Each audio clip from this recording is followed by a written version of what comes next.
Mesdames, Messieurs, bonjour et bienvenue au programme de Walf TV FM, votre émission Actu en 7 qui reçoit chaque semaine des confrères de la presse nationale et internationale, des experts en communication, des intellectuels de l'université, comme on appelle des universitaires alors, pour commenter, décrypter les faits saillants de l'actualité tant au plan national qu'international, va se pencher aujourd'hui spécialement sur les faits et les actes posés par le président Macky Sall depuis un certain temps, notamment le limogeage très inattendu du procureur spécial M. Alioune Ndao, mais également ce rapprochement qu'il y a eu de part et d'autre entre ses anciens alliés comme ses anciens frères d'armes, comme l'avocat maître Alioune Badara Cissé, qui, comme vous le savez, était en rupture de banc avec ses frères, et notamment aussi l'ancien Premier ministre Mimi Touré, qui a été appelé, ou rappelé en tout cas, à porter encore la tunique lors de l'université d'été des jeunes républicains. Mais également, il y a ce rapprochement entre monsieur le président Macky Sall et le président du groupe Walfadjri Sidi Lamine Niasse, qui fait couler beaucoup d'encre.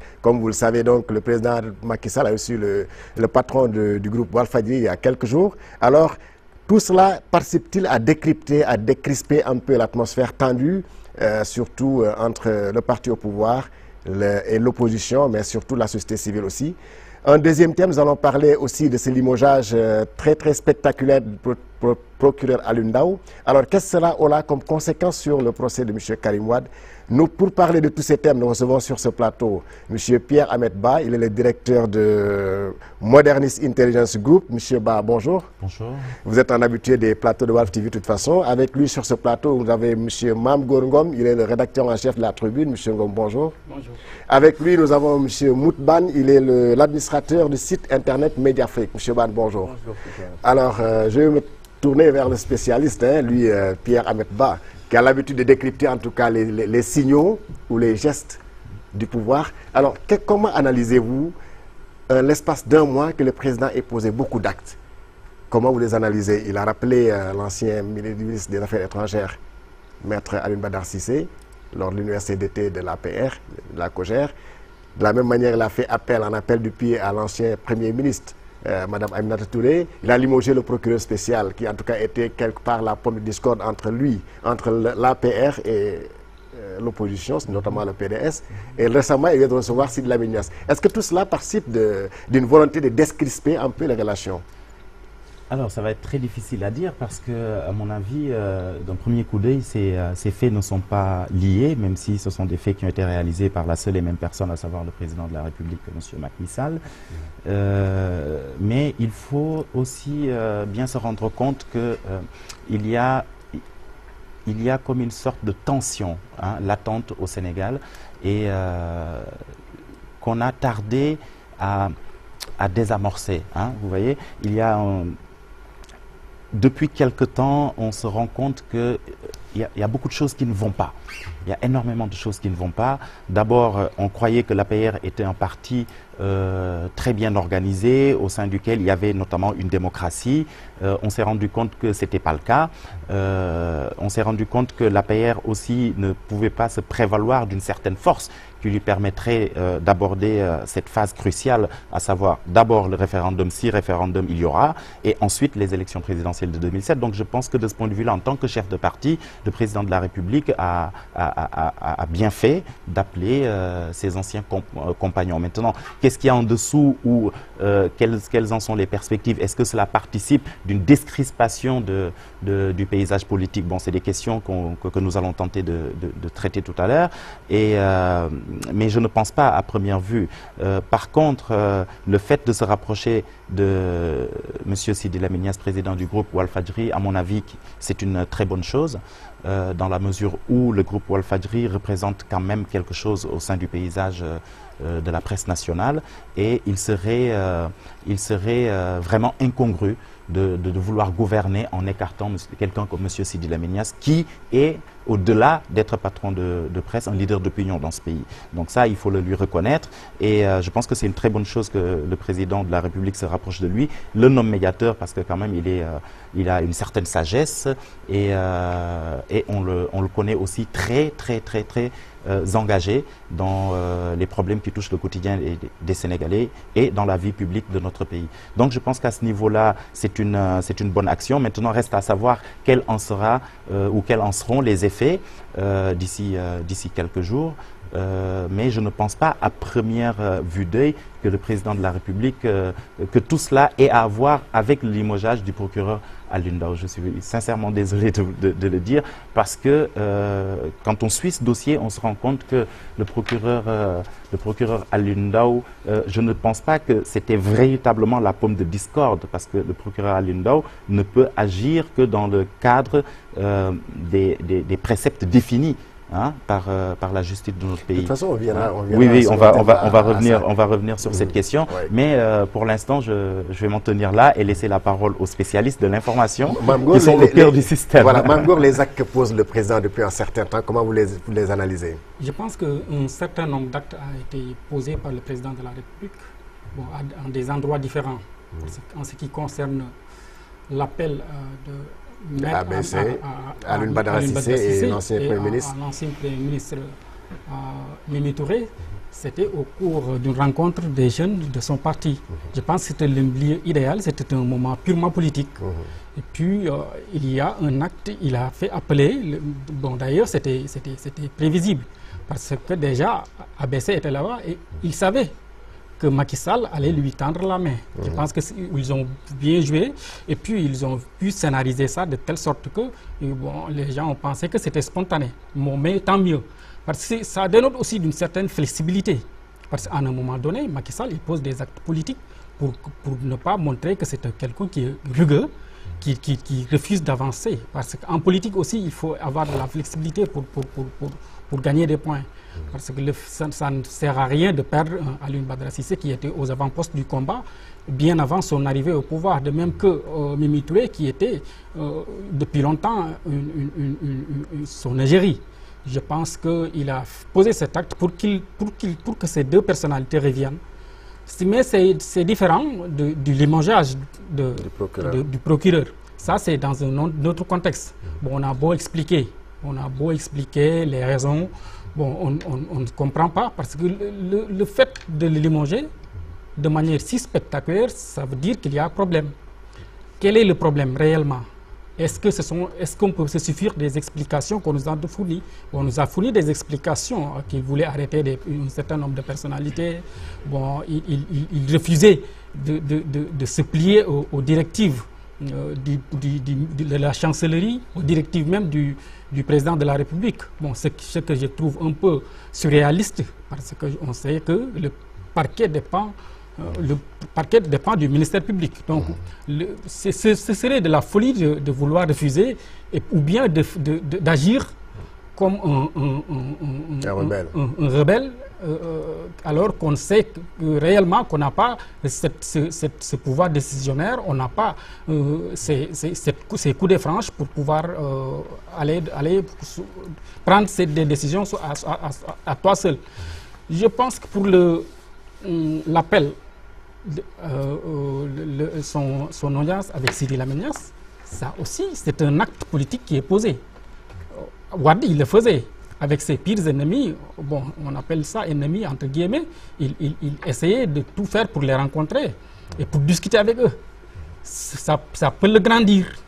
Ça peut le grandir, parce que Cyril Lamenias, c'est quelqu'un qui dit qu'il défend des principes. Il l'a appelé, ils ont discuté sur un certain nombre de choses, et puis on sent qu'il y a une certaine progression.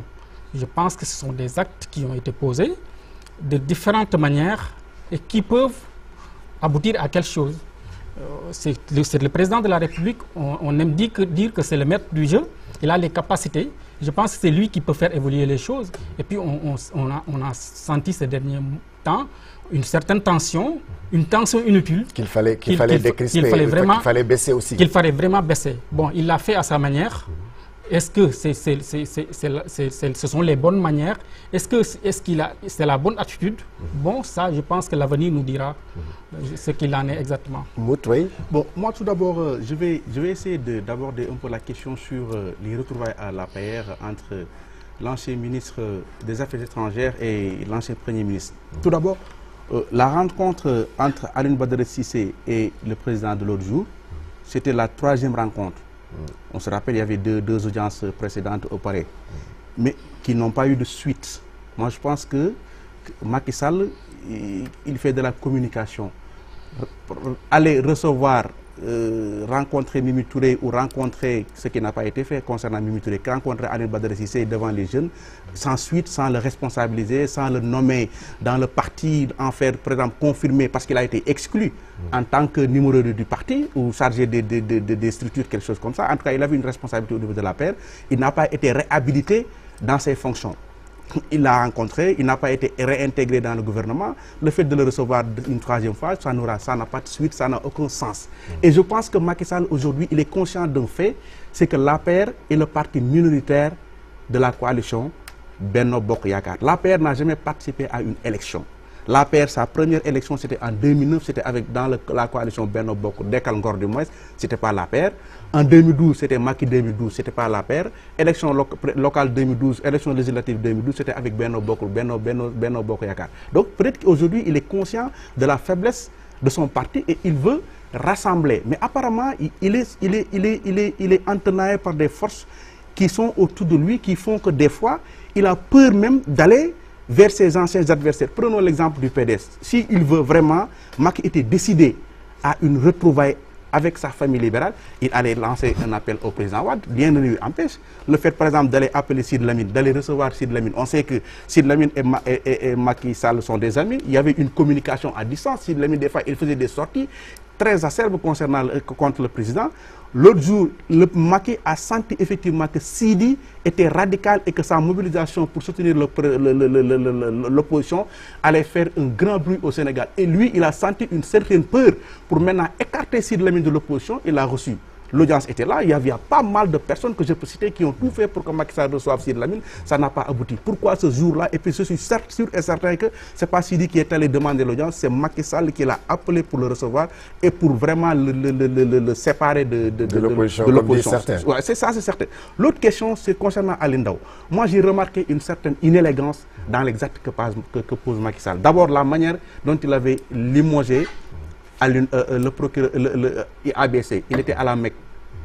ABC a été limogé alors qu'il était absent, il était en mission à la Mecque. Le procureur est limogé en pleine audience. Ça, c'est de l'inélégance. Et aujourd'hui, le fait de nommer M. Cheikh Tidiane Mara, qui va maintenant prendre connaissance d'un dossier de 47 000 pages en l'espace de 15 jours, ça c'est... Nous y reviendrons de toute façon. Ok. Oui. Maintenant, il faudrait également que Macky comprenne une chose, c'est que le danger que constitue la CREI. Peut-être aujourd'hui, il commence à en avoir conscience. Parce qu'aujourd'hui, sa femme a une plainte à la CREI. Et je vous apprends que d'ici la semaine prochaine, il y a une ONG qui s'appelle ONG Transparence Gouvernance en Afrique qui va déposer une seconde plainte contre Marème Faye. Voici la plainte. Ça sera déposé à la CREI, ce sera une deuxième plainte. Et aujourd'hui, même s'il quitte le pouvoir Macky Sall le dimanche, le lundi, sa femme sera appelée. Parce que ce sera deux plaintes qui seront dans les archives de la CREI. Ça, c'est le document concernant Aliou Sall. C'est ça, c'est le registre de commerce de la société Petrotim d'Aliou Sall. Il y a son nom, il y a le registre de commerce, il y a tous les détails. Ça, c'est un document interne de Cheikh Tidiane Gassama, qui est le fils de Macky Gassama, cousin de Macky Sall, qui est l'office manager de cette même structure. Mais tous ces dossiers-là seront transmis à la CREI. Si Macky Sall quitte le pouvoir le dimanche, le lundi, sa famille, sa femme, son frère seront traduits devant la CREI. C'est pour vous dire qu'aujourd'hui, la CREI constitue un danger parce qu'elle viole les lois de droits de l'homme. La CREI ne respecte pas le recours, c'est-à-dire que quand la personne poursuivie est condamnée, elle est condamnée, elle va séjourner en prison. Il n'y a pas de possibilité de recours. Et toutes les organisations de défense des droits de l'homme ont parlé. Ils ont vraiment insisté sur la nécessité de dissoudre la CREI et de travailler, d'utiliser de recourir au niveau des juridictions ordinaires qui sont là. Il n'a pas voulu le faire. Il a activé la CREI. L'autre jour, sur Jeune Afrique, il a dit qu'il est disposé à réformer la CREI. Les gens ne vont pas accepter que cette CREI qui a condamné Karim Wade, cette CREI qui a condamné les Aïda Diong, les Abdou Aziz Diop, soit réformée pour protéger sa famille. Les gens ne vont pas l'accepter. Il faut que maintenant que le vin est tiré, il faut le boire. Il faut que maintenant qu'il prenne toute sa responsabilité devant cette situation-là avec sa CREI qu'il a ressuscité. Alors, M. Ba, pour certains observateurs, quand Macky Sall pose certains actes, ça entre en droite ligne de l'organisation du sommet de la francophonie, puisqu'il reçoit une cinquantaine de chefs d'État. Il voudrait quand même que tout le monde mette la main à la pâte pour la réussite de ce sommet-là. Et c'est pourquoi, voilà, il ne veut pas que ce sommet-là soit tenu dans beaucoup de divergences ou bien dans des querelles. D'ailleurs, c'est l'interdiction de manifester entre dans ce cadre-là. Je vais commencer par l'interdiction de manifestation. D'abord, qui a été démenti par le gouverneur. Voilà, qui a été démenti par le gouverneur. Et ce sommet de la francophonie interpelle à plus d'un titre. D'abord, on a investi beaucoup d'argent dans ce sommet-là. C'est Macky Sall lui-même qui nous parle de rupture. Hein? C'est Macky Sall qui nous a parlé de la bourse, de la bourse familiale. C'est Macky Sall qui nous a parlé en fait d'un certain nombre de choses qui relèvent de la politique socialiste pure. Hein?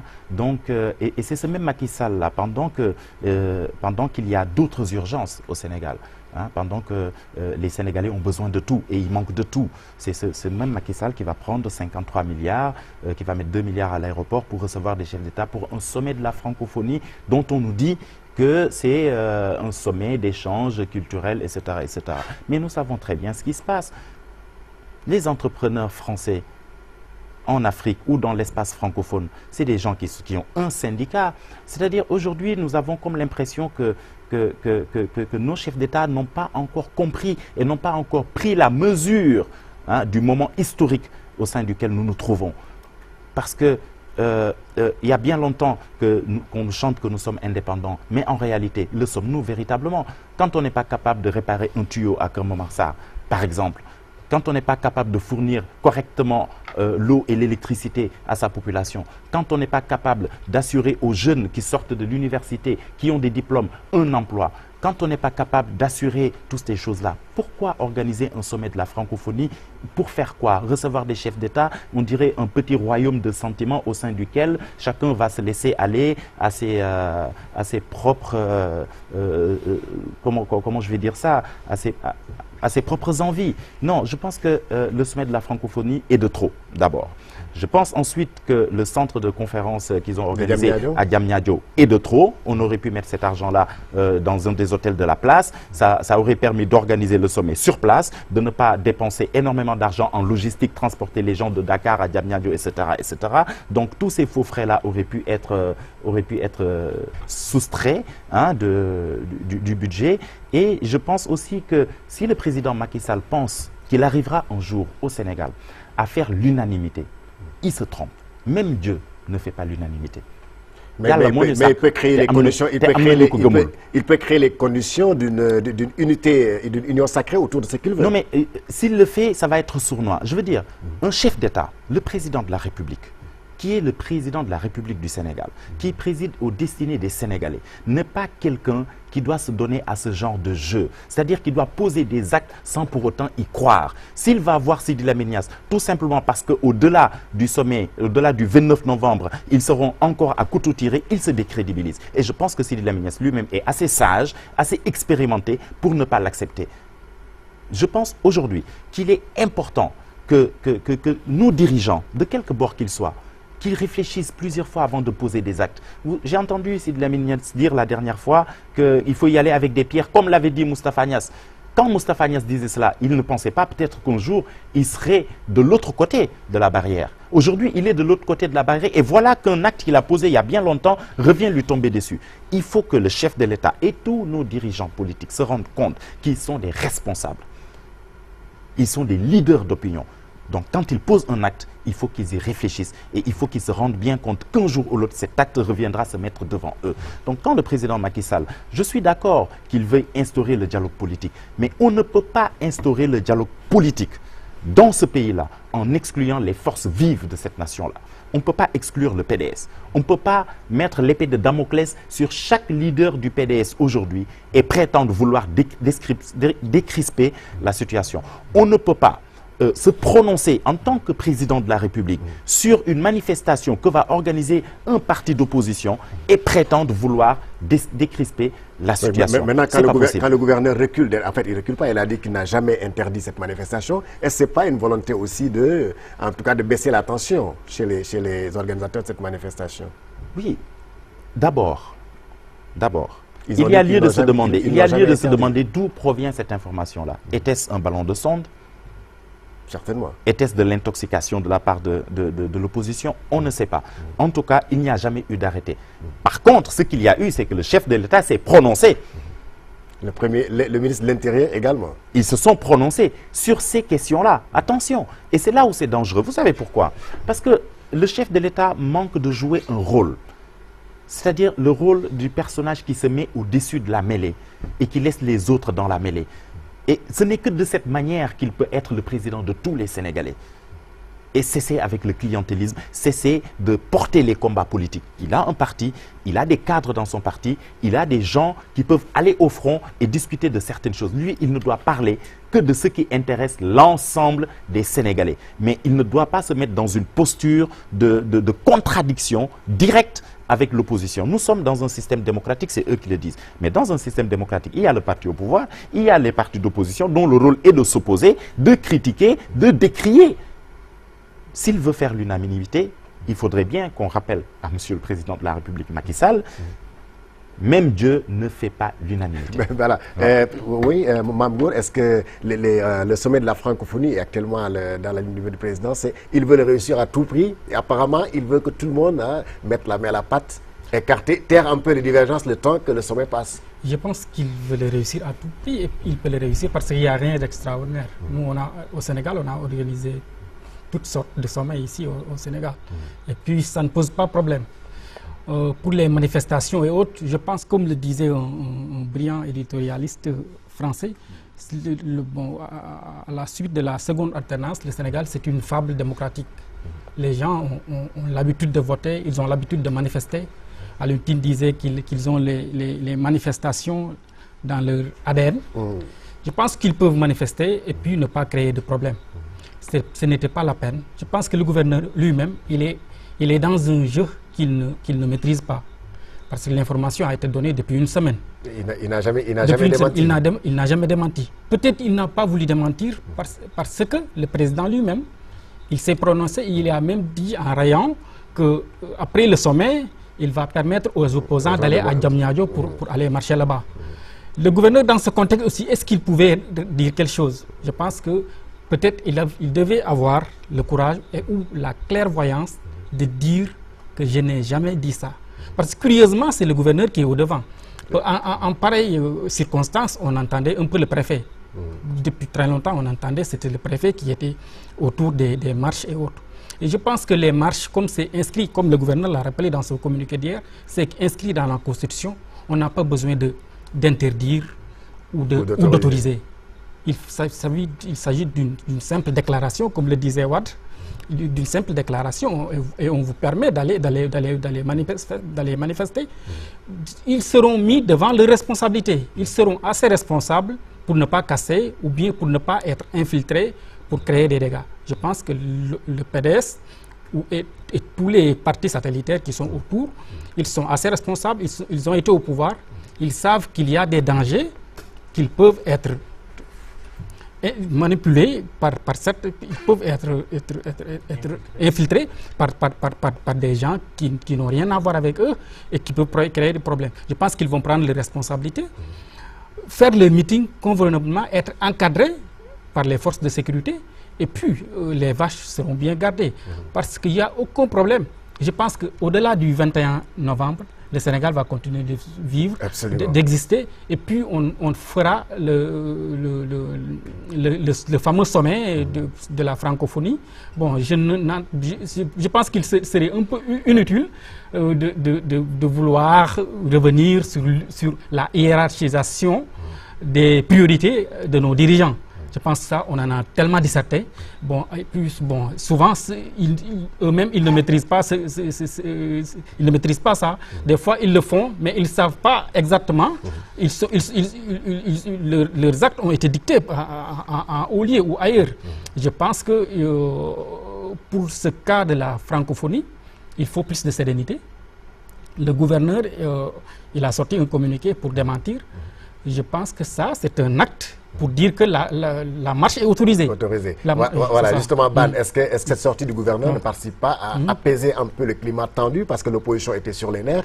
Avec ou sans, nous allons marcher, nous allons manifester parce qu'il s'agit d'un meeting. Alors, subitement, il y a le gouverneur qui sort de sa torpeur et dit que je n'ai jamais pris de décision d'interdire. Est-ce que ça, ce n'est pas une porte de sortie pour dire que voilà, on ne nous a jamais rien interdit? C'est une porte de sortie, mais c'est également, moi j'ai remarqué qu'il y a une cacophonie au sommet de l'État. Si nous regardons les faits chronologiquement, c'est le journal Libération, dirigé par mon ami Cheikh Mbacké Guissé, qui a sorti l'information. Cheikh Mbacké Guissé, qui le connaît, c'est un journaliste très sérieux, qui a des réseaux, qui a des sources. Et ce journal-là était dirigé avant par Yaham Bay. Il a les moyens d'appeler Yaham pour vérifier. Moi, jusqu'à preuve du contraire, je crois fortement à cette information, publiée par le journal Libération. Après quelques jours, c'est le ministre de l'Intérieur, lors de l'incinération de la drogue au niveau des Mamelles, a confirmé qu'il n'y aura pas de manifestation. Quelques jours après, c'est le président de la République, autour d'une table avec la presse à Radisson, qui a confirmé, effectivement, insisté à Iterubia, donc pour dire qu'il n'y aura pas assez de force l'autre pour protéger quoi que ce soit. Donc, il a insisté. Préoccupé par le sommet. Mais attends, dans quel pays sommes-nous? Hier, si le gouverneur publie un communiqué pour dire qu'il n'y a pas, il n'a pas dit que dans le communiqué, il n'y a pas dit, je n'ai pas vu qu'il a autorisé. Il a dit que la manifestation est un droit reconnu par la Constitution, il a expliqué. C'est vrai qu'il faut griller quelqu'un. Ils ont proposé hiérarchiquement de griller le procureur, le gouverneur, pour protéger le ministre et le président de la République. Mais tout le monde sait que le gouverneur... Qui s'était déjà prononcé sur Bien la sûr, situation, donc il faut qu'on arrête. Ils ont reculé. L'opposition a mis la pression sur le régime. Ils ont reculé, point barre. Mais Georges, pourquoi Macky veut-il offrir à ses hôtes ce qu'eux-mêmes ils n'ont pas chez eux? En France, les gens, ils manifestent jusqu'au grille de l'Élysée. Pourquoi ils veulent offrir à ces autres mais pourquoi ils veulent les endormir pour leur faire croire qu'en fait, au Sénégal, tout marche? Et tout le monde sait que les gens ont des raisons de marcher. Le PDS a déposé 18 demandes rejetées par le pouvoir. Récemment, il a fait une tournée nationale au nord, à Ndioum, à Matam. Il a fait des marches à Ndioum, à Matam, sans autorisation. C'est pas des marches, c'est une tournée économique. Non, la tournée économique, mais avec une foule, il a dérangé les gens qui travaillent là-bas, dans les rues. Il y a des gens qui ne sont pas venus marcher, participer à sa marche. Il les a dérangés. Il n'avait pas d'autorisation du préfet ou du gouverneur de Saint-Louis. Et il l'a fait. Aujourd'hui, pourquoi veut-il placer la francophonie au-dessus de la Constitution sénégalaise? C'est inadmissible. Je pense qu'il y a certaines dérives aujourd'hui qu'on ne doit plus accepter dans ce pays. Actuellement, il y a des choses qui sont intolérables. Le régime, il y a des dérives et que je pense aujourd'hui, l'opposition, le front patriotique et pour la défense de la République a bien fait de maintenir la pression pour vraiment avoir de ce qui lui revient de droit, c'est-à-dire d'aller tenir son meeting paisiblement.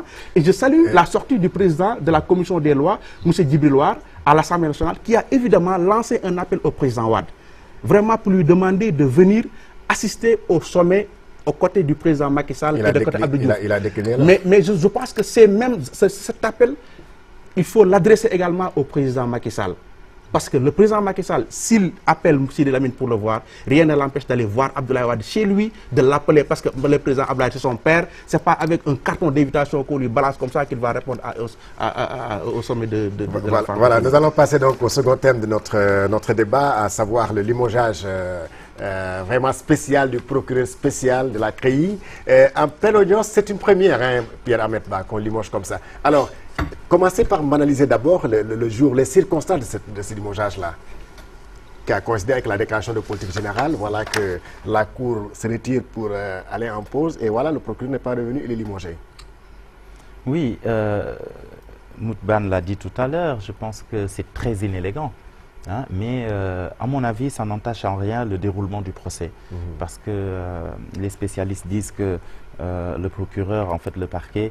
ils sont interchangeables entre eux. Oui, mais en plus, il n'y a que Henri Grégoire qui est inamovible en réalité. Hein, donc tout le reste, ils peuvent bouger à souhait. Hein, donc ça c'est pas un problème. Et puis bon, ce n'est qu'une partie au procès. Hein, on le remplace et puis ça continue. Ce qu'il faut déplorer, c'est que en fait, on nous a présenté le procureur Alioune Ndao comme, si vous voulez, celui qui l'homme à tout faire. hein, de la CREI, donc qui a engagé les poursuites, qui s'est mis en avant, qui a présenté des conférences de presse, qui a expliqué des choses. Moi, j'ai assisté à tout le déroulement, en fait, au déroulement du procès. J'étais aux audiences et tout, donc je voyais son comportement, la manière dont il portait ce combat-là. Donc, on a envie de dire que c'est quelqu'un qui prenait ce combat à cœur. Donc, à partir de quel moment a-t-on décidé de l'enlever de là? Quels sont les actes qui ont précédé, quels sont les précédents, hein, de cette histoire-là? Moi, je pense que si on en est arrivé là aujourd'hui, c'est parce que le pouvoir est en train de changer de fusil d'épaule. Je le pense très sincèrement, sans compter des documents qui viennent de nous être présentés, sans compter de la plainte contre Marième Faye Sall. Ça, je pense que Confucius a dit, quand on s'engage sur le chemin de la vengeance, on creuse 2 tombes. Et je pense que la CREI est une tombe par rapport, c'est la tombe de ceux qui ont créé ou ceux qui ont réactivé cette cour spéciale. Cette cour spéciale. Vous savez, dans les affaires, on dit l'argent n'aime pas le bruit. Et depuis qu'on a commencé à parler de cette histoire de traque ou bien mal acquis, tout ça, on s'est rendu compte que l'économie, hein, sénégalaise est en train de faire du surplace. Hein, donc moi je pense que ça a été une très mauvaise idée, je l'ai soutenu ici, ailleurs et pendant longtemps ça a été une très mauvaise idée et je persiste encore à dire que la CREI est une très mauvaise idée, mais ce n'est pas pour autant que la procédure qui a déjà été enclenchée ne doit pas aller jusqu'au bout. D'abord parce que par devoir de vérité par rapport à nous-mêmes, par rapport à nos gouvernants, par rapport à Karim Wade qui aujourd'hui est en détention, mais aussi parce que c'est une question d'honneur.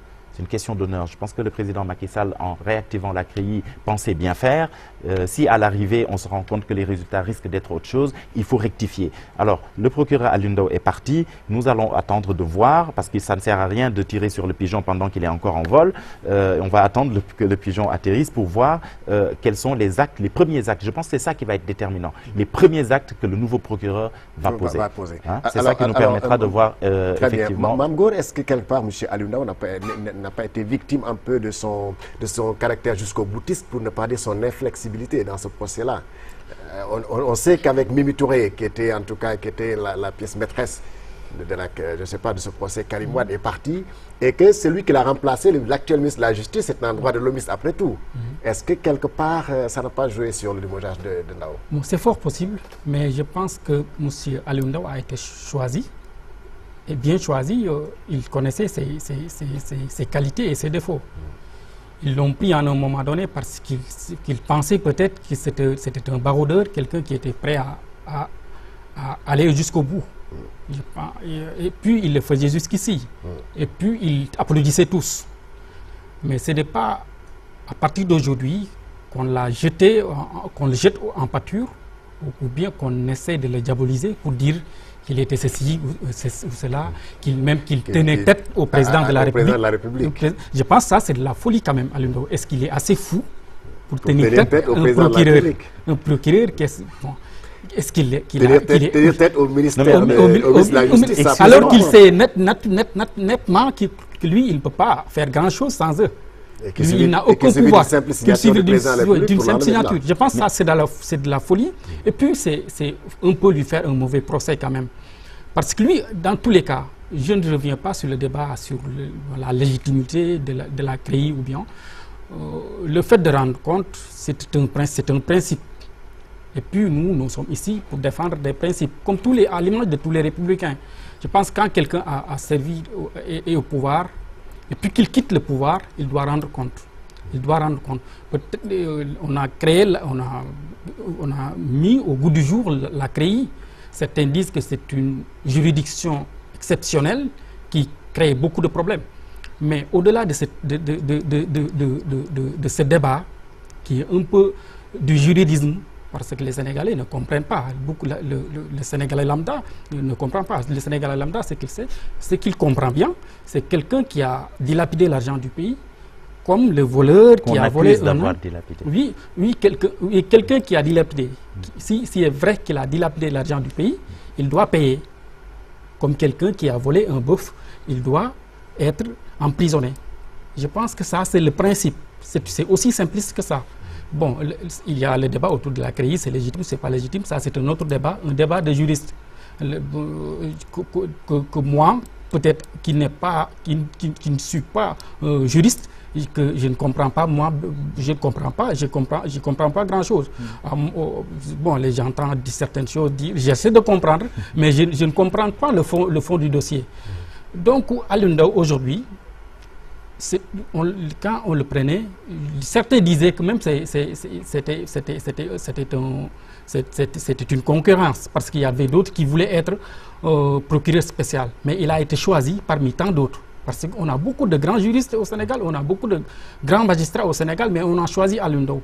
À un moment donné, il s'est donné à fond, il a fait une conférence de presse spectaculaire. Même le jour de la conférence de presse, bon, il y avait des écarts un peu sur la communication. Mais on disait, bon, peut-être ce n'est pas son domaine, parce que c'est pour cela qu'il a fait certains écarts. Mais aujourd'hui, il ne faut pas attendre aujourd'hui. D'ailleurs, la manière dont il a été limogé, dans la forme, c'était pas bien. Même l'Union des magistrats du Sénégal l'a dénoncé. Et je pense qu'il y avait une autre manière, plus sage, de le démettre et de le remercier. Voilà, Ban, j'ai envie de vous dire, alors, maintenant que l'accusateur principal de Karim Wade a été limogé, est-ce qu'on peut s'attendre à ce que le procès tourne en faveur de Karim? C'est impossible, Georges. La CREI, c'est une fabrique de prisonniers. Personne ne sort libre de la CREI. Ce n'est pas possible. Quelle que soit la situation, quel que soit le procès, même si Karim n'a rien fait, il sera condamné. Ah bon, parce que, non, attends, si. Non, je t'explique, il est condamné. Tu sais, la CREI, si le juge Grégoire dit, ok, Karim, tu es libre, tu n'as rien fait, le procureur spécial peut faire appel, on garde Karim en prison. Si le Grégoire dit, Karim, on te condamne 5 ans, Karim ne peut pas faire appel. Par A ou par B, il va rester en prison. Si le juge dit Karim, tu n'as rien fait, tu rentres, le procureur spécial va faire appel, on retient Karim. Si Karim est condamné, il ne peut pas faire appel. C'est du n'importe quoi. Donc Karim, la CREI, ça dit que Karim, il sera condamné. Lui-même, il est préparé à ça. Il faut aller au procès. Donc que ce soit Aliou Ndao, Cheikh Mara, le problème, ce n'est pas la personne, c'est la structure. C'est la CREI qui constitue un problème. C'est pourquoi je dis à Macky de réfléchir. S'il tombe le dimanche, le lundi, Marème Faye sera à la CREI. S'il tombe le dimanche, le lundi, Aliou Sall sera à la CREI et sa famille. Parce qu'ils devront s'expliquer sur les 100 milliards de Petrotim. Voici le décret signé par Macky Sall et Abdoul Mbaye. Je vous ai donné la plainte qui sera déposée par une ONG africaine contre Marème Faye. Ce sera la semaine prochaine.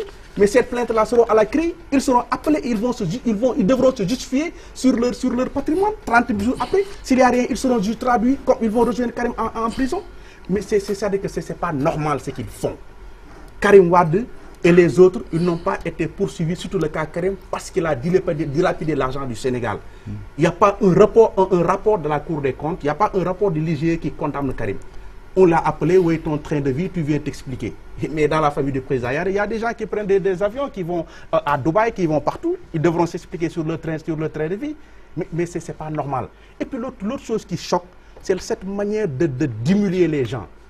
Il y a quelqu'un qui a rendu visite récemment à Karim. Il m'a dit, même Karim est choqué par la manière dont Aliou Ndao a été démis de ses fonctions.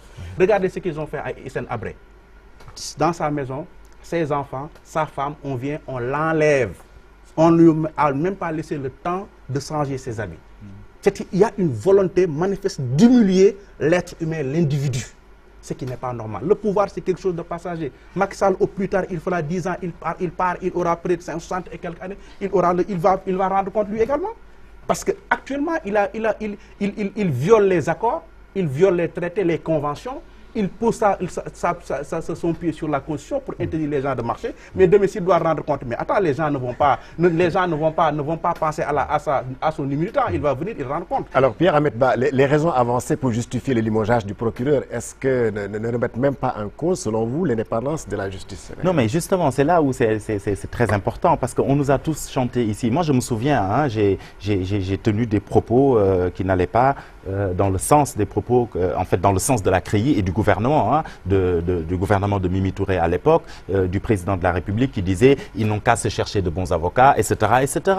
Donc à ce moment-là, j'ai dit non mais Ça, attendez, on est où? une émission de l'exécutif. Oui. Et puis j'ai débattu avec des gens, avec des avocats, même qui sont aujourd'hui avocats de l'État, hein, dans le procès Karim Wade. On a eu des débats sur des plateaux de télé et tout, et je leur ai dit mais écoutez, la justice n'est pas indépendante. On a voulu me faire croire que la justice est indépendante. Vous savez, moi je pense, je l'ai redit et je vais le redire aujourd'hui, que l'indépendance de la justice ne peut être que circonscrite dans les limites du cercle défini par les orientations politiques du chef de l'État. Dans la mesure où, que ce soit le procureur ou les magistrats, ils dépendent du ministère de la Justice. Le ministre de la Justice lui-même dépend du chef de l'État. Donc, quand on me parle d'indépendance de la justice, en fait, je ris sous cap. Parce qu'il n'y a pas d'indépendance. Ils viennent de le démontrer. Pendant que les gens disent que... Moi, je pense que le problème de Alioune Ndao, justement, c'est qu'il a voulu faire... Il a hérité d'un dossier politique qu'il a voulu traiter de manière juridique. Et ça ne passe pas. Un dossier politique, ça se traite politiquement. Un dossier juridique, ça se traite juridiquement. Mais ce dossier de Karim Wade, de la CREI, c'est une affaire politique. On l'a dit et redit, et on va encore continuer de le redire. C'est une affaire politique, et ça se justifie. Vous savez, pendant le sommet de la francophonie, il va y avoir combien de journalistes accrédités? 500, 600 ou plus? Mais dès que vous faites entrer un journaliste dans un pays, mais il est libre. Si le procès continue de se tenir, ben ils vont y aller. Ils vont aller partout. Alors, aujourd'hui, on organise un sommet. On dit qu'il ne faut pas marcher. On suspend, on limoge le...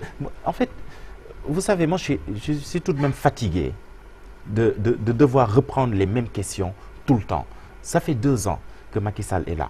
En 2 ans, on a changé 3 fois de Premier ministre. En 2 ans, on a eu 3 discours de politique générale. Je vais peut-être opérer un truchement, mais c'est la vérité. Donc, on a comme l'impression que ça fait 2 ans que le monsieur, il est là. Il cherche le code PIN du Sénégal. Il n'a pas encore trouvé le code PIN.